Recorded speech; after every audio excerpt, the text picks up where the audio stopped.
This is literally the last time that I start this car.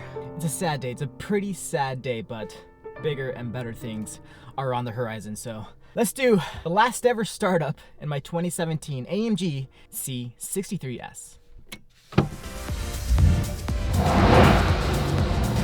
All right, guys, so I am nearly to West Coast Exotic Cars. It's just down the street right here, and I am going to leave this car with them forever, or at least until they sell it. I'm consigning it with them. They're gonna try to sell it, and while they do that, I am going to begin my search for my next car. So, with that being said, I'd like to welcome you guys to the first video of this series. I'm going to test the AMG GTR, which is waiting for me at the dealership here. So let's get there, check out the car, and go for a drive. We just arrived to West Coast, and there is the ride for today.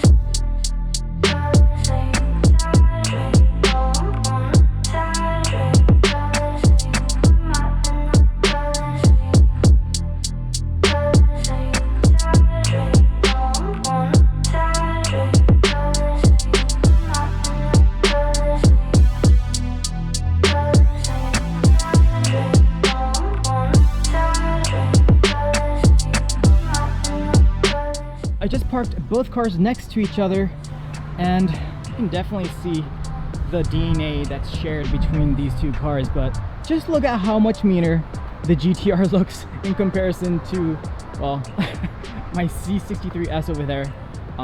This looks more like a luxury cruiser, and this thing looks like it's meant to be on the track. I just talked to Eric, the owner of West Coast Exotic Cars. Thanks again for letting me do this today, and he said that this car is awesome, but it is probably one of the most stiffest rides he's ever ridden in a street car. So that's gonna be pretty fun for me because I love stiff cars, because that means they handle insanely well. So once again, I want to give a big shout out to West Coast Exotic Cars here. They're located in Temecula, California, or Murrieta, California, same thing pretty much. And they're providing me with this GTR that I'm going to be taking out for a spin today. So follow them, link in the description below for their website as well. They have a lot of great stuff inside their showroom. So without further ado, let's get inside the car and see what this GTR can do on the road.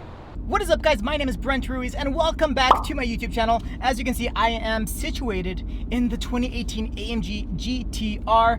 Welcome to episode 1 of finding my next car. Welcome to the journey of finding my next car and hopefully buying one pretty soon, or fingers crossed pretty soon. I'm looking at my AMG C63S just parked over there. I'm leaving it on consignment here at West Coast Exotic Cars.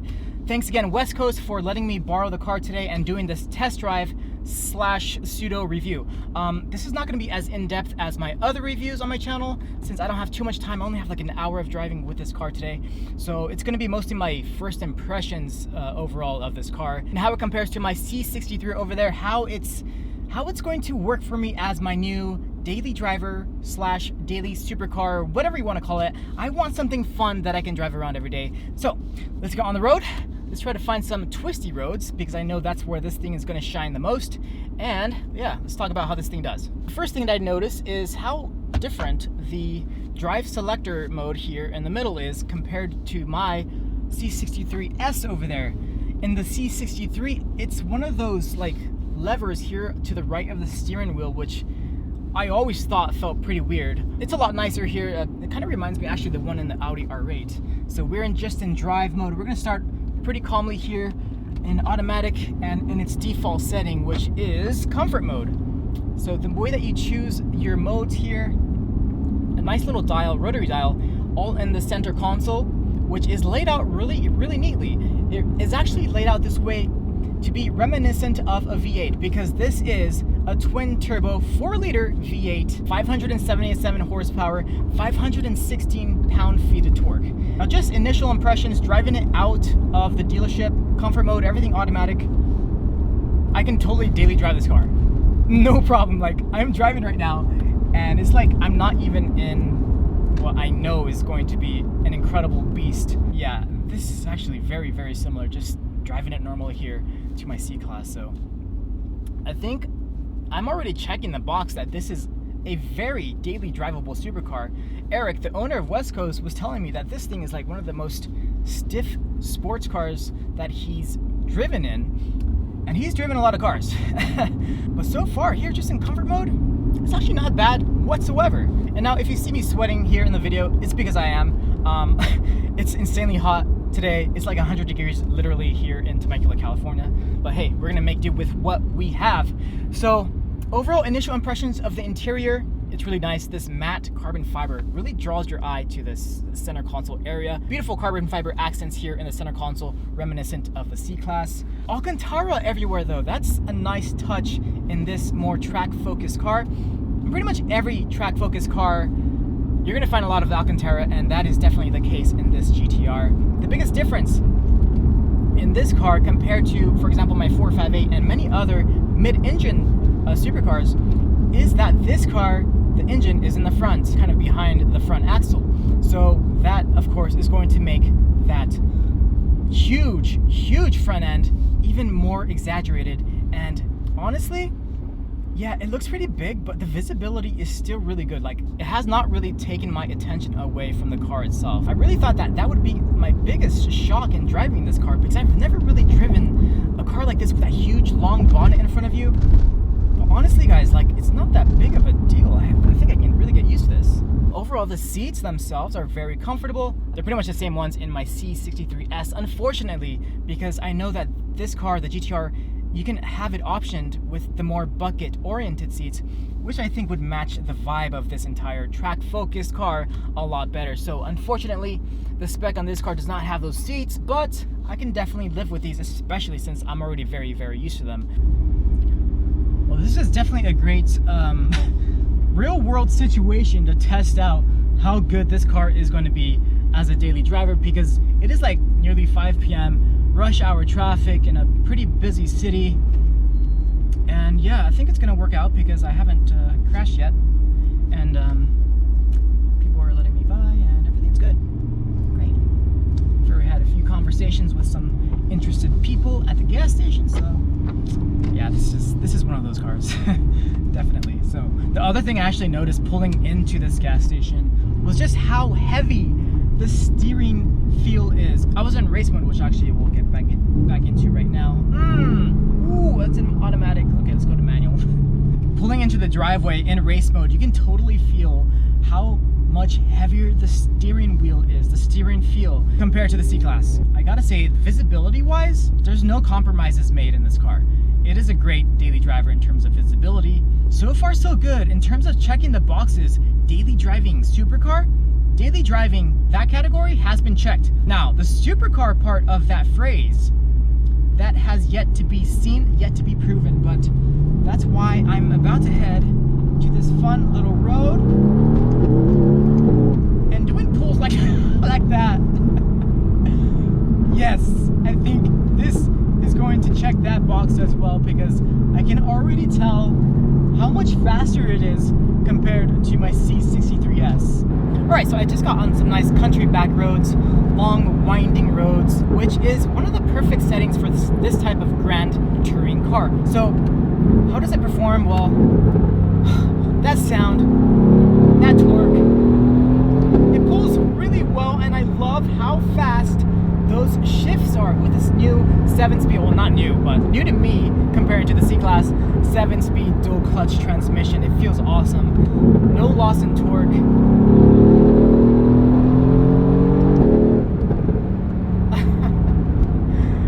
Yeah, this is going to be a fun car on roads like this, and I think it's going to be even more fun. I'm so excited to get this car on that fun little road that's up ahead. So, whew, so far so good, guys. I'm loving this car. I'm loving this car. I don't know if it's going to be the one, but so far it is ticking that daily driver checkbox. That's for sure. Check it off the list.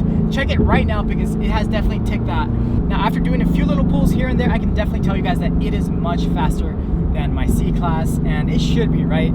It has a bunch more power, not that much torque actually. I think it's a very similar torque number. But yeah, 577 horsepower compared to 503. definitely an upgrade, but the 0 to 60 time in this car is actually not that impressive when compared to other supercars in this bracket, and that has a lot to do with just how hard it is to get traction off the line in this car. 3.6 seconds is the 0 to 60 time in this car, so although it's not that impressive, once it does get up to speed, it is a great straight line car, and with a tune, give it 100 more pound-feet of torque, more than 100 horsepower, I think this thing is going to be a lot of fun in the straight line. But straight line power, straight line performance is one thing. Guys, I'm all about driving cars in twisting, fun canyon roads and on the track. So we're about to get to a road like that. Let's get there and really see what this thing can do, because it is really fast in a straight line. Woo-hoo-hoo! Yes! Those crackles are awesome. Now, speaking of comfort real quick again, so I'm in race mode, stiffest setting possible. It defaults to the stiffest settings possible, but you can adjust it. Even in race mode, you can press this button in the center console to go to a more softer setting, even in race mode, which is really nice. I can immediately feel it really softening up the dampers. This is actually one of the modes that I've always been driving in my C-Class, and it's so comfy to be able to drive like this, but still have that aggressiveness of the drivetrain whenever you want it. God, those dual clutch shifts, there's nothing like a good dual clutch shift, and those pops and bangs on the overrun. Ooh, that's awesome. That is so awesome. Anyway, we're just arriving to the fun little road that I'm gonna test this car out. So let's get back into the stiffest setting on this car and let's see what this thing can do.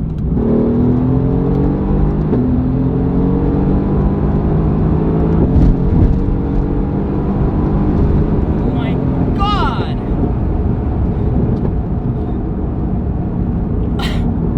Okay, I think this might work.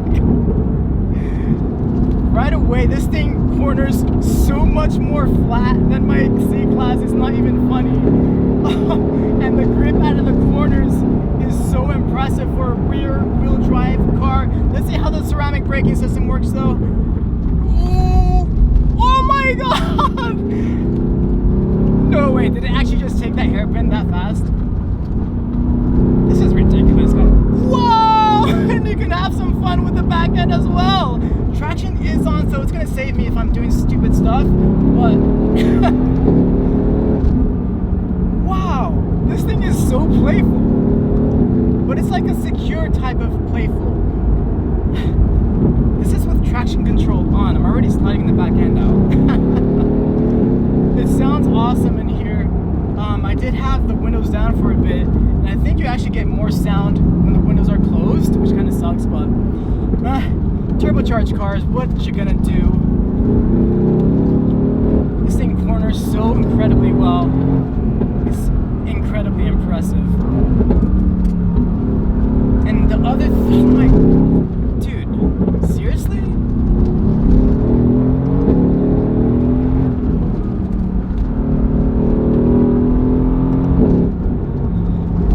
Okay, this is incredible. Oh my God, what the heck, dude? Oh wow, okay. This is insane. This is pretty impressive. Okay. So I've taken this stretch of road probably hundreds of times by now, and I know what cars can do through it. And when a car does what this car just did, impresses me like it just did, that's a car I really want to have, I think. Wow, this is a totally different world in terms of driving it hard than my C-Class. It's not even in the same realm. Holy crap, this is awesome. So this car is spec'd with the carbon ceramic brakes, which I really think are a necessity on a car like this. It's not the lightest car in the world, even though it's like supposed to be the lightweight variant of the GTS or GT series cars. It still weighs like 3,600 pounds, over 3,600 pounds, with the ceramic braking system. So you can actually option this car in steel brakes, which will increase the weight of it a bit. So overall, this car has only shed like, I don't know, 35, 40 pounds from its predecessor, which is not that much at all. And it's not for lack of trying, by the way. They've really tried to do everything they can to make this car as lightweight as possible with all the carbon fiber that it has. Even the torque bar in the drivetrain is made of carbon fiber.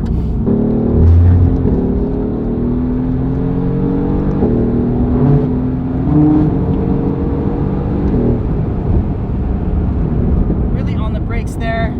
The brakes are, I have no problem. The brakes are really good. Let's just say that. The feel of them is very progressive. They're not bitey at all. It's a very smooth braking feel. Very, very approachable, as is the rest of this aggressive driving experience. It's very, very approachable. A lot of people think this car might be like pretty scary to drive, given how much power it has, given the long bonnet in the front. You know, like I always kind of want to compare this car to an F12 because it has that similar engine layout, the weight balance of the car. It's very similar, and people always they cannot stop talking about how the F12 is so insanely scary to drive, and now the A12, of course. But I can actually feel pretty confident in this car just driving it here for a few minutes. It's actually a lot of fun. It's very, very approachable fun. Speaking of traction real quick, this yellow rotary dial in the middle, right above the center console area, is absolutely awesome. I'm not going to play around with it too much today because this is not my car, and West Coast Exotic Cars is selling this car. So I'm going to treat this car with as much respect as possible. Yeah, this is such an awesome feature. With just the turn of this dial, it gives you 9 settings of traction control, from all the way on to all the way off, and in between you can kind of play with it and see which amount of traction you're comfortable with. And the only real way that you're going to be able to do that, well, I recommend trying it out on the track first, but experienced drivers will definitely be able to play with that a lot and see what they're comfortable with, and letting the rear end of this car play around a little bit. So you can have a ton of fun in this car in accordance to your level of fun that you want with just this adjustment of this awesome yellow traction control dial. Sound wise, twin turbocharged cars, you know, they're not really going to do it for me pretty much ever, I think, but those crackles on deceleration, they're a lot of fun. And it's a stock exhaust, so great job AMG with that. It just adds a lot more to that driving experience, and you kind of need little things like that when the sound of a car can be as muted as this. I mean, honestly, it's not that muted. Like, it could be a lot worse.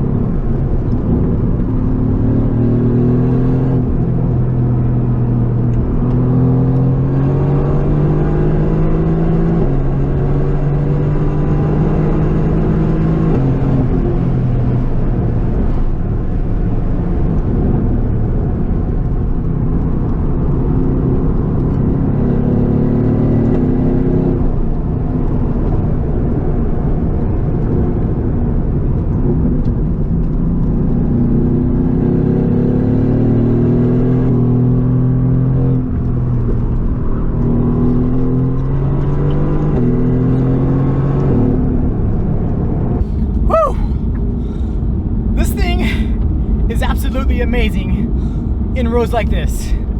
I gotta say, I'm truly impressed with the AMG GTR.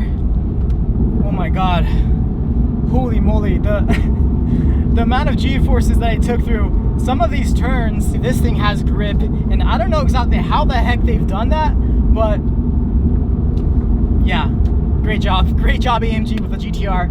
I'm thoroughly impressed, and man, I think we can finally say that we can check that box for the supercar category of the daily drivable supercar that I'm looking for.